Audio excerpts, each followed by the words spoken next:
Good morning, student. Today we discuss the exercise 3.2. Before that, we discuss some fact regarding exercise 3.2.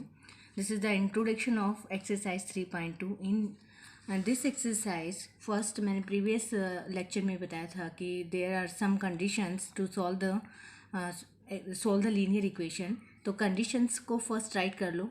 The condition is that there is given two linear equation. The first is this one, a1x b1y plus c1 is equal to 0, and second is given a2x b2y c2 is equal to 0.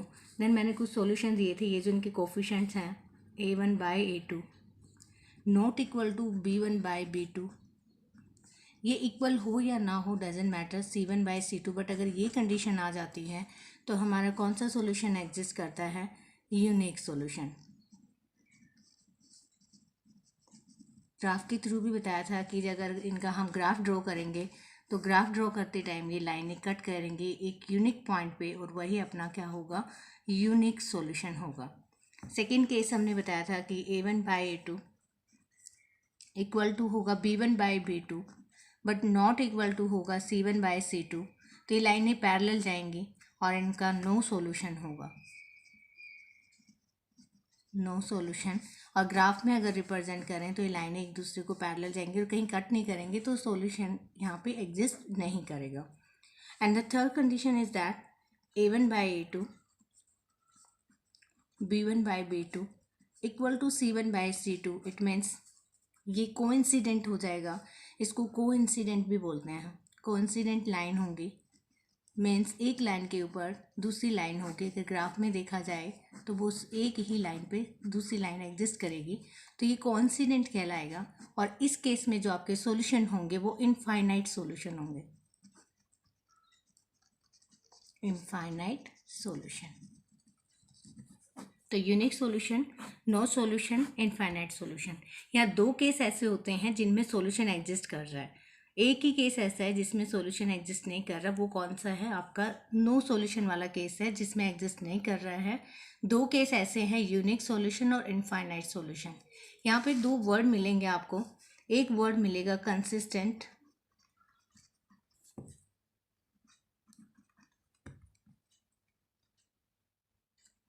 और inconsistent.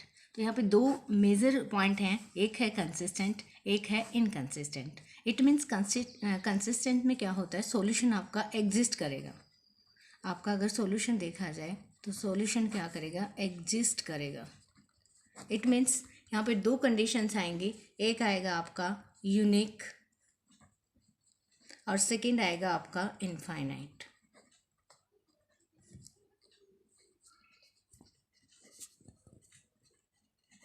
अगर ये दोनों, अगर आपको consistent दिखाना है किसी भी लीनियर इक्वेशन को, तो वहाँ पे दो चीज़ें आएंगी. एक तो यूनिक सॉल्यूशन आएगा और दूसरा क्या आएगा? आपका इनफाइनाइट सॉल्यूशन.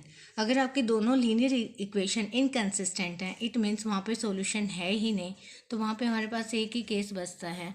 अगर किसी भी लीनियर इक्वेशन की कंसिस्टेंसी देखनी है तो आपको क्या देखना पड़ेगा? No solution. No solution means वो इस कंडीशन को सेटिस्फाई करेगा, तो सॉल्यूशन एग्जिस्ट ही नहीं करेगा. तो आपको दो लीनियर इक्वेशन गिवन मिलेंगे और आपको ये चेक करना पड़ेगा वो कंसिस्टेंट है या नहीं है. तो उसके लिए मैंने आपको बता दिया है कि यूनिक सॉल्यूशन मिले, इनफाइनाइट सॉल्यूशन मिले. इट मीन्स ये कहना चाहते हैं यूनिक सॉल्यूशन मिले तो जो भी लीनियर इक्वेशन अगर इसको सेटिस्फाई कर रहा है और इसको सेटिस्फाई कर रहा है तो वो कंसिस्टेंट होगी. अगर वो इसको सेटिस्फाई कर रहा है तो वो इनकंसिस्टेंट होगी.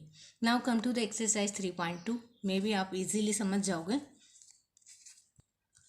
In exercise 3.2, they are going to find solution by graphically. ये algebraically बात ही नहीं कर रहा, सिर्फ graphically आपको solution find करना है. तो first question में आपको given है 10 student of class 10th took part in a mathematics quiz. 10 student हैं जो क्लास 10 के मैथमेटिक्स के क्विज में पार्ट लेते हैं. If the number of girls is 4 more than the number of boys. तो यहाँ दो चीज़ें मेंशन कर लो, ना तो आपको गर्ल्स गिवन है ना ही आपको बॉयज़ गिवन है. तो फर्स्ट हमारी चॉइस क्या आएगी? हम नंबर ऑफ लेट करने पड़ेंगे. तो लेट करो, लेट नंबर ऑफ बॉयज़ आपके x होंगे और नंबर ऑफ गर्ल्स आपकी y होंगी. स्मॉल लो y. तो एक्स बॉयज़ हो गए एंड वाई गर्ल्स हो गई। अकॉर्डिंग टू द क्वेश्चन हमें क्या दे रहा है, ये कह रहा है the number of girls is मतलब equal to 4 more than the number of boys, और नंबर ऑफ बॉयज़ क्या है आपके X. This is your first equation. इसको आप रीअरेंज कर सकते हो, वाई यहाँ प्लस है, उधर जाके क्या हो जाएगा माइनस हो जाएगा। तो एक्स आपका चाहे राइट करना चाहो तो राइट नहीं करना चाहते हो तो डोंट राइट इट, आप इसको एज इट इज़ भी छोड़ सकते हो।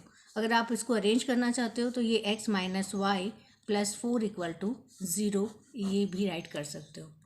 अब हमें सेकेंड इक्वेशन बनानी है, तो सेकेंड इक्वेशन में फर्स्ट ही लाइन देखो, 10 स्टूडेंट ऑफ क्लास 10 स्टूडेंट मतलब नंबर ऑफ बॉयज़, आपकी क्लास में 10 स्टूडेंट हैं तो उसमें बॉयज़ भी इंक्लूड हैं, गर्ल्स भी इंक्लूड हैं। तो आपकी जो इक्वेशन बनेगी वो क्या बनेगी, x plus y is equal to 10, क्योंकि क्लास में आपके 10 स्टूडेंट हैं, आपने बॉयज़ को x मानना है, गर्ल्स को y मानना है, तो दोनों का सम क्या गिवन है आपको 10 गिवन है। तो यहाँ से आपकी सेकेंड इक्वेशन आ जाएगी।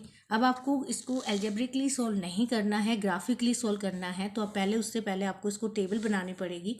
तो इक्वेशन फर्स्ट ले लो, मैं y ही राइट कर रही हूँ, उससे कोई प्रॉब्लम नहीं, y इधर लो या x, इससे doesn't matter.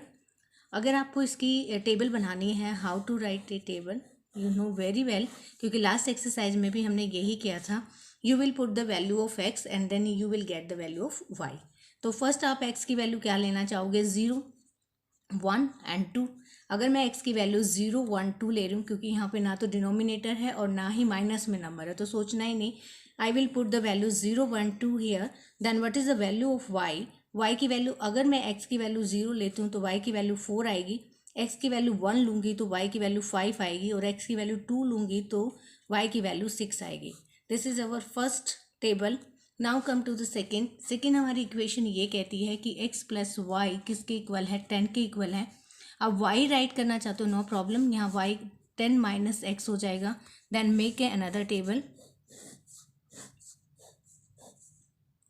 Then put the value of x आप 0, 1, 2 नो प्रॉब्लम, 2, 3, 5 कुछ भी ले सकते हो, 2, 3, 5। अगर आप x की वैल्यू 2 लेते हो तो y की वैल्यू आपकी 8 आएगी, x की वैल्यू अगर आप 3 ले रहे हो तो y की वैल्यू 7 आएगी, 5 ले रहे हो तो यहाँ पे 5 आएगी। चेक कर लेना properly and draw the graph. आपको ग्राफ ड्रॉ करना आता है ईजिली, प्रीवियस एक्सरसाइज में कुछ बच्चों ने बहुत अच्छे से ग्राफ ड्रॉ किया हुआ था, तो है नो प्रॉब्लम। और चेक द सॉल्यूशन, आपको देखो x की वैल्यू 0 है, y की वैल्यू 4 यहाँ आएगी, x की वैल्यू 2 है, y की वैल्यू 8 ऊपर जाएगी, और जहाँ वो दो लाइनें कट करेंगी तो वही आपका क्या होगा सॉल्यूशन। जिस कोऑर्डिनेट पे वो दोनों लाइनें एक दूसरे को कट करेंगी वो आपका क्या होगा सॉल्यूशन। तो मैं okay, this is not a proper graph, you can draw in a graph paper then find the solution properly. मैंने सिर्फ आपको आइडिया दिया है कि इस टाइप का एक ग्राफ आएगा, क्योंकि दोनों कहीं ना कहीं कट करेंगे और आपका एक सॉल्यूशन एग्जिस्ट करेगा। तो please do in fair notebook, use graph paper and draw it properly and find the solution. To the second part. In second part is given 5 pencil and 7 pens together cost rupees 50. Whereas 7 pencil and 5 pens together cost rupees 46. देखो यहाँ दो conditions given है, या तो pencil है और एक क्या है पेन। ना तो आपको कोस्ट पेंसिल की पता है एंड ना ही आपको कोस्ट पेन की पता है, तो दोनों में हमें एक को x मानना है और दूसरे को y। ये आपकी चॉइस है कि आप किसको चूज़ करते हो, x में और किसको y को y में। तो first let the cost of 1 pencil, हमें एक पेंसिल की कोस्ट पता होगी तभी हम x rupees. Now cost of 1 pen rupees y। देन अगर आपको फर्स्ट लाइन में गिवन है 5 पेंसिल एंड 7 पेन्स, अगर मुझे अकॉर्डिंग टू क्वेश्चंस 5 पेंसिल्स की बात करें, एक पेंसिल की कोस्ट x है, अगर 5 पेंसिल्स ले रहे हैं तो यहाँ पे क्या हो जाएगा 5x टुगेदर, मतलब दोनों साथ में ले रहा है। 7 पेन भी ले रहा है तो वो 7y हो जाएगा। टोटल मिला के उस शॉपकीपर को कितने रुपीज़ देता है 50। तो this is your first equation. Now come to the second line, whereas 7 pencil and 5 pens together cost rupees 46।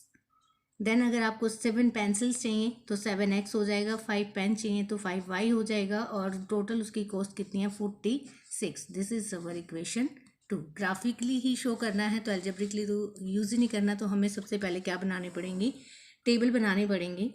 तो first we make the table 5x + 7y = 50। This is your choice कि आप x को इधर रखना चाहते हो या y को, तो मैं यहाँ x ही राइट कर रही हूँ। ये हुआ मेरा 50 - 7y, तो यहाँ x की वैल्यू आएगी 50 - 7y / 5। Then make a table. आपको y की ऐसी वैल्यू लेनी है जिससे ये 5 से डिवाइड हो जाए। मुझे फर्स्ट वैल्यू तो 0 ही दिखाई दे रही है। अगर मैं यहाँ पे y की वैल्यू 0 लेती हूँ तो आप देखो, अगर y की वैल्यू 0 हो जाती है तो x की वैल्यू आपकी 50 - 0 हो गया, तो 50/5, तो x की वैल्यू आपकी 10 आ रही है। अगर आप यहाँ पे 1 लोगे तो पॉसिबल नहीं है, 2 लोगे 10 भी पॉसिबल नहीं है, 3 में भी पॉसिबल नहीं है। आप 5 लेके देखो, 5 × 7 = 35 होता है। तो मैं y की वैल्यू अगर 5 लेती हूँ तो 5 × 7 = 35 और 50 में से 35 जाएगा। आप ले सकते हो y = अगर आपने 5 लिया तो जो x की वैल्यू है आपकी वो होगी 50 - 35/5, तो 15/5 आएगा और आंसर आएगा आपका 3। सेम वैल्यू और आप ऐड करना चाहते हो तो इसमें आप 5 की जगह नेक्स्ट वैल्यू 8 × 7 = 8 ले सकते हो, = 10। अगर आप यहाँ पे y की वैल्यू 10 लेते हो तो y की वैल्यू 10 लेने पे आपके जो x की वैल्यू आएगी वो आएगी 50 - 10 × 7 = 70 / 5, तो ये -20/5, तो आपकी वैल्यू हो जाएगी -4। तो दीज आर 3 वैल्यूज़ जो इस इक्वेशन को सेटिस्फाई कर रहे हैं। Now come to the second equation. ये आपने फर्स्ट इक्वेशन की टेबल बनाई है। Now come to the second equation table को नीचे राइट कर लो, मैंने टेबल ऊपर ही राइट कर दिया। क्या गिवन था आपको, 7x + 5y = 46। 5 ही डिनोमिनेटर रखो, 5y को इधर रखो, 46 - 7x, और y की वैल्यू यहाँ हो जाएगी 46 - 7x / 5। अब आपको ऐसी वैल्यू लेनी है जो 5 से डिविजिबल हो। Now first I will take the value of x = अगर आप x की वैल्यू 3 लेते हो देन y की वैल्यू क्या होगी आपके, y = 46, 7 × 3 = 21/5, तो ये आएगा आपका 5/2/5, तो आंसर आएगा 5। अगर मैंने x की वैल्यू यहाँ पे 3 ली है देन y की वैल्यू क्या आएगी, 5। अगेन मैं x की वैल्यू यहाँ पे 8 ले रही हूँ। x की वैल्यू अगर हम 8 लेते हैं देन y = देखो x की वैल्यू अगर 8 ली, 46, 8 × 7 = 56 होता है, 56/5, ये माइनस में आएगा, दिस इज -10/5, तो वैल्यू आएगी आपके पास -2। y की वैल्यू -2 आई है और x की वैल्यू हमने क्या लिया है, 8 लिया है। नेक्स्ट हम x की वैल्यू क्या ले रहे हैं, 13 ले रहे हैं। अगर आप यहाँ पे 13 लेते हो तो जो y की वैल्यू है आपकी वो आएगी आपकी 46 - 13 × 7 = 91 / 5। अगेन माइनस का बड़ा है तो माइनस ही आएगा। अब इसमें माइनस करोगे तो आपका आएगा 95 और 45, तो वैल्यू आएगी आपकी -9। मैंने यहाँ पे 3 वैल्यूज़ ली हैं, एक 3, 8 and 13। Okay, now you will solve this question with the help of graph. Now you will draw in fair notebook. Now come to the question number 2. For second, on comparing the ratios, these are the ratios given, coefficients की ratio given है आपके पास, a1/a2, b1/b2, c1/c2. Following pair of linear equation intersect a point or parallel and coincident. ये पहले ही मैंने introduction में आपको बता दिया था। इंटरसेक्ट मीन्स वो यूनिक सॉल्यूशन की बात कर रहा है, तो जहाँ पे लाइन इंटरसेक्ट कर रही है इट मीन्स वो यूनिक सॉल्यूशन की बात कर रहा है, तो इंटरसेक्ट वाला ये ग्राफ होगा। पैरेलल की बात करेगा तो ये अपने पैरेलल ग्राफ होगा, और कोइंसिडेंट की बात करेगा तो ये एक ही लाइन के ऊपर सेकेंड लाइन आएगी, मैनी सॉल्यूशन। ये आपके मैनी सॉल्यूशन या इनफाइनाइट सॉल्यूशन की बात कर रहा है, इसमें ये नो सॉल्यूशन की बात कर रहा है। बात वही है, लाइन पैरेलल बोलो या no solution, both are same. ये पैरेलल आएगा और ये आएगा आपका कोइंसिडेंट। तो थोड़ा सा मैंने इंट्रोडक्शन में आपको बता दिया था, बस आपको जस्ट कंपेयर करना है। बहुत सारे पार्ट है, मैं सिर्फ 2 ही सॉल्व कर रही हूँ, 2 या 3 मैंने लिए हैं। तो with the help of these you can solve the complete question number 2। In this question there is given, ये A1 है आपका, ये B1 है और ये आपका C1 है। कंपेयर कर सकते हो आप इसको, this linear equation. This is A1x B1y plus C1 is equal to 0, A2x plus B2y plus C2 is equal to 0। तो इन सभी क्वेश्चंस में आप A1 A2 की वैल्यू इजीली फाइंड कर पाओगे by the comparison of these linear equation. Now first find the A1 upon A2। तो अगर आपको A1 बाई A2 चाहिए, A1 by A2 it means 5/7। B1 by B2 की वैल्यू फाइंड करनी है।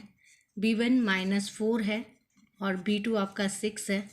एंड आपको C1 अपॉन C2 फाइंड करना है, तो -8 upon -9। Don't forget the sign, sign important है। You will check the value, आप इनको चेक करो, क्या A1 अपॉन A2 इक्वल है B1 अपॉन B2 के, क्या इक्वल है C1 अपॉन C2 के।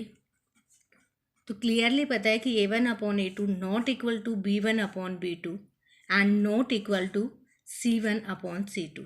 ये तीनों वैल्यूज़ नहीं एक दूसरे के इक्वल हैं। इट मीन्स, देखो पहली कंडीशन मैंने बताई थी, जब भी कोई यूनिक सॉल्यूशन होगा उसके लिए ये एनफ है, ये इक्वल हो या ना हो डजेंट मैटर। यहीं से पता है कि ये क्या है, आपका यूनिक सॉल्यूशन है। और यूनिक सॉल्यूशन के लिए हमारी जो लाइंस हैं वो एक दूसरे को क्या करेंगे, लीनियर इक्वेशन क्या करेंगे, आपकी इंटरसेक्ट करेंगे। तो आपका आंसर क्या हो जाएगा, intersect. Similarly you can find the question number 2, question number 2 का part 2। In this you first we have find A1 upon A2। What is A1 upon A2, 9/18। Then find B1 upon B2, 3/6। Then find C1 upon C2, 12/24। Reduce कर लेना please, कहीं ऐसे ही check करने लग जाओ। 9 2 18, 3 1 3 2 12 1 12 2। अब check कर लो, the all values are equal. A1 by A2, B1 by B2, C1 by C2 की वैल्यू क्या आ रही है आपकी, इक्वल आ रही है 1/2 के। इट मीन्स यहाँ से हमें क्या मिला, A1 by A2 equal to B1 by B2 equal to C1 by C2। ये हमारा थर्ड केस को सेटिस्फाई कर रहा है। इट मीन्स इसके इनफाइनाइट मैनी सॉल्यूशन है, तो लाइन क्या करेंगी, कोइंसिडेंट। तो ये आपका सॉल्यूशन हो जाएगा। Come to the next part. Next part में भी सेम आपको वही चीज़ फाइंड करनी है। A1 by A2, A1 by A2 की वैल्यू है 6/2। Then find B1 by B2, -3/-1। Don't forget sign, again I am repeating this. C1 by C2, this one given 10/9। अगर आप रिड्यूस करते हो, 2 1 2 3 माइनस से माइनस कैंसिल हो जाएगा, 3/1 and this is not reduced. So first check this, this is 3/1, this is 3/1। it means A1 by A2 equal है B1 by B2 के, but not equal to आ रहा है आपका C1 by C2। ये condition आती है आपकी नो सॉल्यूशन की, और नो सॉल्यूशन में जो आपकी लाइंस होती हैं वो क्या आती हैं, पैरेलल होती हैं। तो इसका आंसर आपका क्या हो जाएगा, पैरेलल। आई होप आपको क्वेश्चन समझ में आ जाएगा। Remaining part you can do yourself. Okay, come to the question number 3। Following pairs of linear equation are consistent और इनकंसिस्टेंट। पहले थोड़ा सा इंट्रोडक्शन ले लो, कंसिस्टेंट क्या होता है, इनकंसिस्टेंट क्या होता है। ऑलरेडी मैंने इंट्रोडक्शन में दिया था, बट अगेन मैं राइट कर रही हूँ। देखो, जब भी हम कंसिस्टेंसी चेक करते हैं किसी भी लीनियर इक्वेशन की, तो वहाँ पे ये होना चाहिए A1 by A2 not equal to B1 by B2 but equal to C1 by C2। आपको ऑलरेडी पता है कि ये कैसे कंपेयर किए जाते हैं। तो अगर ये दो कंडीशन आती हैं तो कंसिस्टेंट है।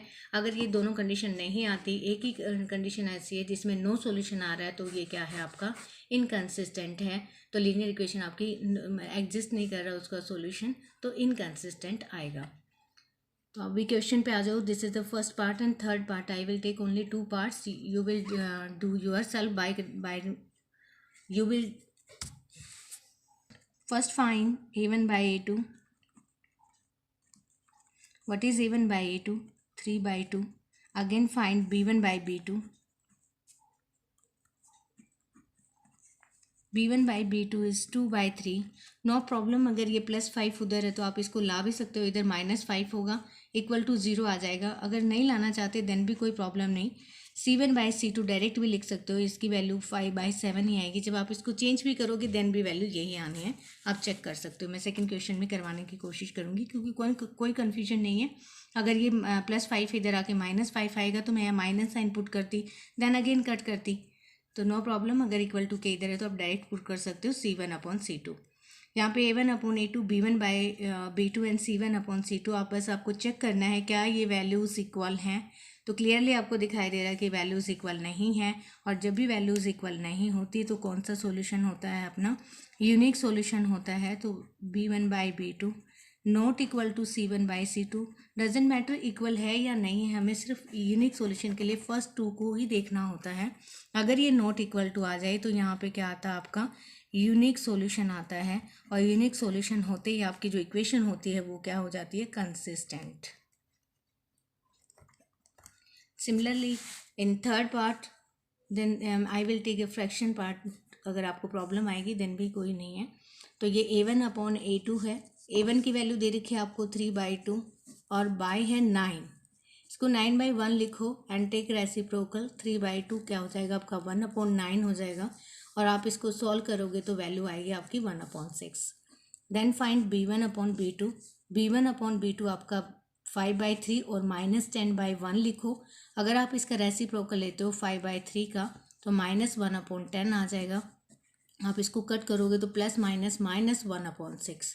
देखो ये वैल्यूज़ इक्वल नहीं है, ये +1/6 है और ये -1/6 है. तो क्लियर पता है कि आपको ये तो कौन सा सॉल्यूशन बनने वाला है, यूनिक सॉल्यूशन, और क्या आने वाला है, consistent. But you have find all the value. This is equal to 7/14. Now c1/c2 क्या आ गया आपका 1/2. तो कौन सी इक्वेशन आ रही है यहाँ पे, a1/a2 not equal to b1/b2 equal to 1/2. In case a1/a2 not equal to b1/b2 and not equal to c1/c2. Then हमें सिर्फ 2 पे फोकस करना है. तो ये आपके a1/a2 यूनिक सॉल्यूशन आता है. यूनिक सॉल्यूशन के लिए क्या बनेगा आपका, consistent. Now you will do yourself last जो भी 3 या 4 part remaining. Now come to the question number 4. Question number 4. Following pair of linear equation are consistent और इनकंसिस्टेंट.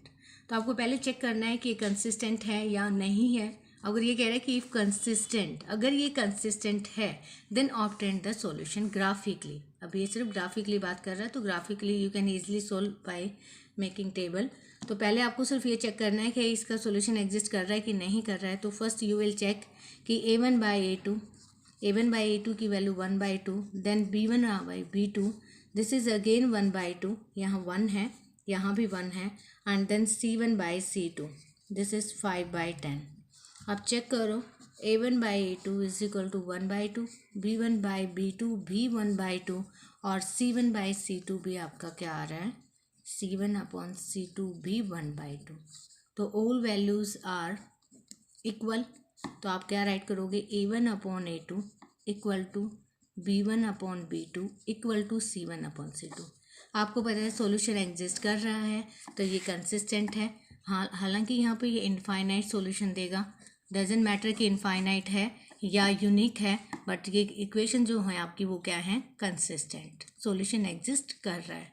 अगर सॉल्यूशन एग्जिस्ट कर रहा है तो by using table you can find the solution. पहले इसको सॉल्व करो then make table. Everybody knows that how to make table. अगर हम इक्वेशन फर्स्ट लेते हैं, फर्स्ट इक्वेशन है x + y = 5. यहाँ से x की वैल्यू ले लो, क्या हो जाएगा 5 - y. तो टेबल अगर आप इस पर ड्रॉ करते हो तो आपकी टेबल आएगी. डायरेक्ट वैल्यू पुट करो y की 0, 1 एंड 2. अगर y की वैल्यू 0 ले रहे हो तो x की वैल्यू 5, y की वैल्यू 1 ले रहे हो तो x की वैल्यू 4, और अगर y की वैल्यू 2 ले रहे हो तो 3. ग्राफ में रिप्रेजेंट करना है. ये आपकी इक्वेशन 1 की टेबल है. And then make the equation 2 table. 2 की टेबल आएगी आपकी 2x + 2y = 10.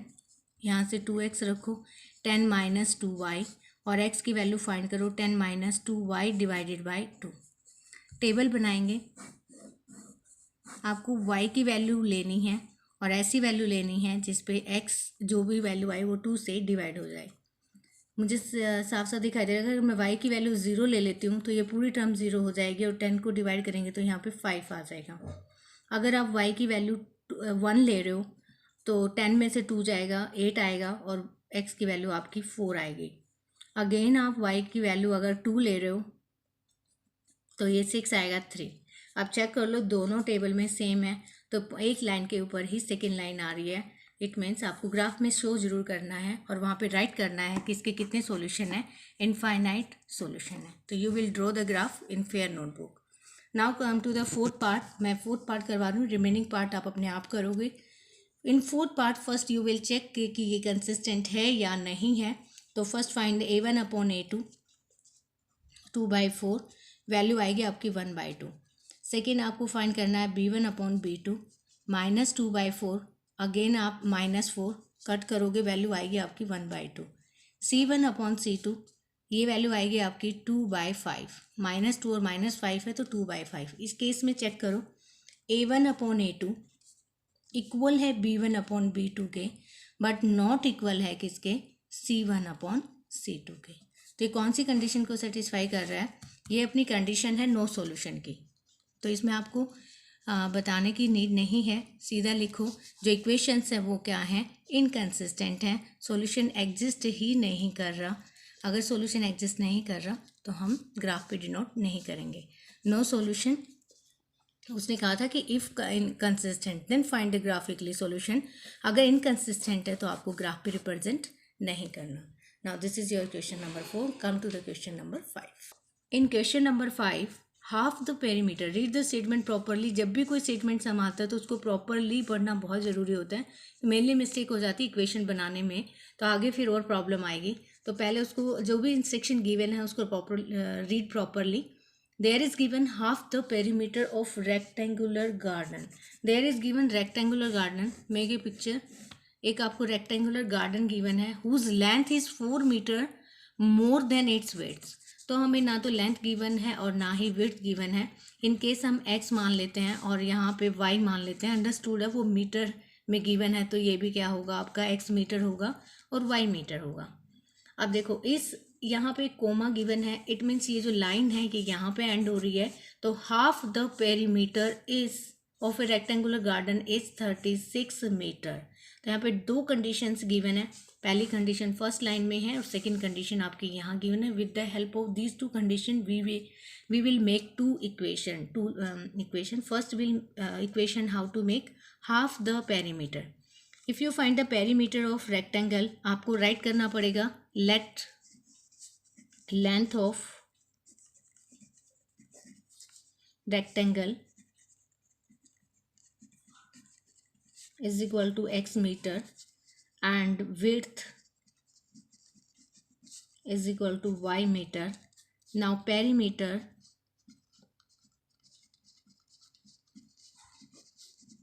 of rectangle is equal to 2 into length plus breadth होता है और ये हो जाएगा 2x plus y। Perimeter of rectangle 2x plus y। According to question half the perimeter, अगर मैं पेरीमीटर का हाफ करती हूँ तो पेरीमीटर का हाफ क्या होगा, ये 2 + y इज 36। ये क्या गिवन है आपको, 36 गिवन है। This is your equation first. इसको 2 से 2 कैंसिल हो जाएगा और आपकी वैल्यू आएगी x + y is equal to 36। Now second equation ये कह रहे कि whose length is, length means अगर हम सेकेंड की बात करें तो length is 4 metre more than its width. Width क्या मानी आपने, y। This is our second equation. अब इसने यहाँ मेंशन नहीं किया है कि हमें ग्राफिकली करना है या एल्जेब्रिकली, तो ये हमारी चॉइस है कि हम इसको ग्राफिकली करें या एल्जेब्रिकली। तो हम एल्जेब्रिकली करेंगे, हम ग्राफिकली नहीं करेंगे। तो हमारी फर्स्ट इक्वेशन ये है, सेकेंड इक्वेशन ये है। देखो यहाँ पे x गिवन है आपको, अगर मैं ये x की वैल्यू फर्स्ट में पुट कर दूँ तो आपको क्या मिल जाएगा, y मिल जाएगा। Now put x in equation 1। आप x की वैल्यू यहाँ पुट कर दो। यहाँ गिवन है x plus y is equal to 36 और x की जगह मैं ले रही हूँ 4 प्लस वाई। अगर आप यहाँ पे 4 प्लस वाई राइट कर लेते हो तो देखो इक्वेशन आपकी किस में कन्वर्ट हो गई, y में कन्वर्ट हो गई। 4 plus 2y is equal to क्या हो गया 36 एंड 2y क्या हो जाएगा 36 माइनस 4। तो 2y 36 में से अगर आप 4 को माइनस करते हो तो आंसर होगा आपका 32 और y की वैल्यू कितनी आ जाएगी आपकी 16। पुट इन इक्वेशन 2, y की जो वैल्यू है उसको किस में पुट कर दो, पुट इन इक्वेशन 2। अगर यहाँ पे y की वैल्यू पुट करोगे तो जो x की वैल्यू है वो 4 प्लस 16 मतलब 20। Right the unit 16। तो आप लेंथ भी लिख सकते हो और ब्रेथ भी लिख सकते हो। तो this is your question number 5। Come to the question number 6। In this question the linear equation एक आपको गिवन है और दूसरी लीनियर इक्वेशन ये आपको फाइंड करने के लिए बोल रहा है। उसके लिए कंडीशंस ये अप्लाई कर रहा है। देखो इस क्वेश्चन को कैसे करना है। कंडीशंस आपको पता है, इंटरसेक्टिंग लाइन के लिए क्या होता है, a1 upon a2 not equal to b1 upon b2 equal to या c1 अपॉन c2 या not equal to c1 upon c2, ये लेना है। और पैरेलल लाइन के लिए हमें क्या लेना है, a1 upon a2 b1 upon b2 and not equal to c1 upon c2। Coincident line के लिए लेना है हमें a1 upon a2 b1 upon b2 और c1 अपॉन c2। तो ये तीन कंडीशन सेटिस्फाई करने। देखो a1 गिवन है, a2 आपकी चॉइस होगा, यहाँ b1 गिवन है, b2 आपकी चॉइस होगा और यहाँ पे c1 गिवन है, c2 आपकी चॉइस होगा। तो पहले आप राइट कर लो इसको कैसे करना है। 2x plus 3y minus 8 is equal to 0। पहली चॉइस आपकी, आपने यहाँ पे 4 लिया और साथ में x लिख दिया। इट मीन्स यहाँ वैल्यू आएगी 1/2। आपको नॉट इक्वल टू लेना है तो या सिर्फ मैं यहाँ पे 6 लूँगी देन ही इक्वल टू आएगा। तो आप यहाँ पे 8, 7 जो आपका दिल करे वो ले लो। ले लिया आपने। देखो यहाँ 3/7 आएगा और ये 1/2 है तो ये इक्वल नहीं है। अब यहाँ भी आपकी चॉइस है, आप यहाँ 9 ले लो, 10 ले लो, कुछ भी ले लो। तो आप इजीली बना सकते हो। चेक करके देखो, a1 अपॉन a2 2/4 है एंड b1 अपॉन b2 3/7 है और c1 अपॉन c2 8/9 है। तो ये तीनों ही आपस में इक्वल नहीं है। तो आप राइट कर सकते हो ये क्या है, intersecting line. a1 upon a2 b1 upon b2 and c1 upon c2 not equal to. तो ये इक्वेशन आपने खुद से बनाई है और आप इस इक्वेशन को ऐसे कंपेयर करके बना सकते हो। सेकेंड केस है आपका, ये आपका फर्स्ट केस था। सेकेंड केस में देखो पैरेलल लाइन गिवन है, इसका मतलब पहले मुझे ये दोनों चीज़ें सेटिस्फाई करनी है। तो आप 2x लिख लो, 3y लिख लो, -8। देखो 2x के नीचे मैंने राइट किया। आप जो हमेशा 4 लेने की नीड नहीं, आप 8 भी ले सकते हो। मैंने यहाँ 8 लिया, इट मीन्स यहाँ 1/4 आने वाला है। अगर ये 1/4 आने वाला है तो मैं यहाँ पे 12 ले लूँगी तो ये भी क्या आ जाएगा आपका 1/4 आ जाएगा। ये इक्वल टू नहीं आना चाहिए तो यहाँ पे दिल करे वो लो, 7 लेना है 7 ले लो, 6 लेना है 6 ले लो, इक्वल टू 0 देन कंपेयर करो। इस केस में भी a1/a2 1/4, b1/b2 1/4 बट c1/c2 8/7 है तो नॉट इक्वल टू c1/c2। तो ये आपकी सेकेंड इक्वेशन हो गई जो आपको क्या शो कर रही है, पैरेलल लाइन को। अब आप थर्ड पे आ जाओ। थर्ड आपका कहते हैं कोइंसिडेंट लाइन। तो फर्स्ट वही लो, 2x प्लस 3y आपको सभी को इक्वल दिखाना है। तो आप यहाँ पे देखो 6x ले लो तो 1/3 आया। मैं यहाँ पे 9y ले लेती हूँ 1/3 आएगा। तो मुझे यहाँ पे 24 लेना पड़ेगा, देन मेरा क्या आएगा 1/3। तो दिस इज अवर इक्वेशन जो इनको क्या बना रही है, कोइंसिडेंट लाइन बना रही है। चेक कर लो, a1 अपॉन a2 आएगा आपका equal to b1 upon b2 और किसके इक्वल आएगा आपका c1 अपॉन c2।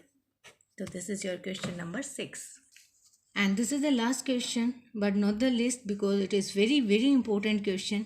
बहुत बार रिपीट हुआ है ये एग्ज़ाम में।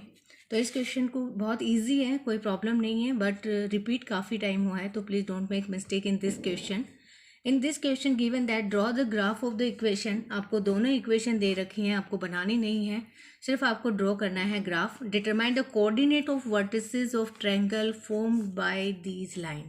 देखो ये कह रहे हैं कि आपका जब ये ग्राफ बनेगा, आप ग्राफ खुद ही बनाओगे, आपका जो ग्राफ बनने वाला है वो ऐसा बनने वाला है। मैं हल्का सा सिर्फ आइडिया दे रही हूँ। इस टाइप का ग्राफ बनेगा आपका।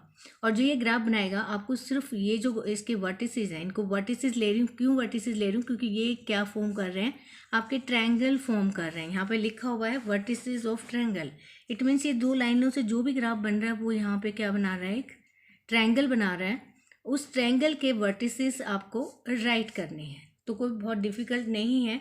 ये आपकी ट्रायंगल हो गई और ट्रायंगल के वर्टिसेस ये होते हैं, तो आप इनको फाइंड कर सकते हो। अब कैसे बनानी है ग्राफ के लिए आपको क्या चाहिए, टेबल चाहिए। तो सब बच्चों को अच्छे से पता है हाउ टू मेक टेबल, फिर भी मैं आपको टेबल दे देती हूँ और ग्राफ आप खुद से ड्रॉ करोगे। इज इक्वल टू 0 है और सेकेंड इक्वेशन अपनी क्या है, 3x + 2y - 12 इक्वल टू 0 है। इन फर्स्ट केस देखो x की वैल्यू यहाँ रखो, y उधर जाएगा, प्लस माइनस हो जाएगा। देन आप टेबल बनाओ। फर्स्ट में कोई प्रॉब्लम है ही नहीं, जस्ट आपको वैल्यू पुट करनी है। मैं यहाँ पे y की वैल्यू ले रही हूँ, x की वैल्यू आती जाएंगी। मैंने y की वैल्यू ली है 0 1 2 और x की वैल्यू -1 0 1 आ रहा है। y की वैल्यू 0 पुट करोगे -1 आएगा, 1 पुट करोगे 0 आएगा और 2 पुट करोगे 1 आएगा। इस केस में हम ले रहे हैं आपका 3x, ये होगा आपका +12 हो जाएगा और ये -2y हो जाएगा। और यहाँ से x की वैल्यू निकालेंगे तो 12 - 2y डिवाइडेड बाय क्या होगा, 3। अब आपको ऐसी वैल्यू लेनी है जो 3 से डिवाइड हो जाए, x y। तो यहाँ पे पहले मैं x की वैल्यू 0, y की वैल्यू मैं क्या ले रही हूँ, 0 ले रही हूँ, क्योंकि y की वैल्यू 0 लोगे तो 3 4 जा आ जाएगा आपका। y की वैल्यू 0 ली तो ये 3 4 जा हो गया। अब मैं y की वैल्यू ले रही हूँ आपके 3, अगर मैं यहाँ पे 3 लेती हूँ तो 3 2 जा 6 हो जाएगा और 12 में से 6 गए 6 बचेगा, तो यहाँ पे 2 वैल्यू आएगी। और अगर मैं y की वैल्यू 6 ले लेती हूँ तो 6 2 जा 12 और 12 में से 12 गए 0, तो ये आंसर है। ये 2 टेबल्स मैंने ड्रॉ कर दी हैं। You will draw the graph and find the vertices of triangle. This is your exercise 3.2 complete. I hope you can solve in fair notebook. Have a good day.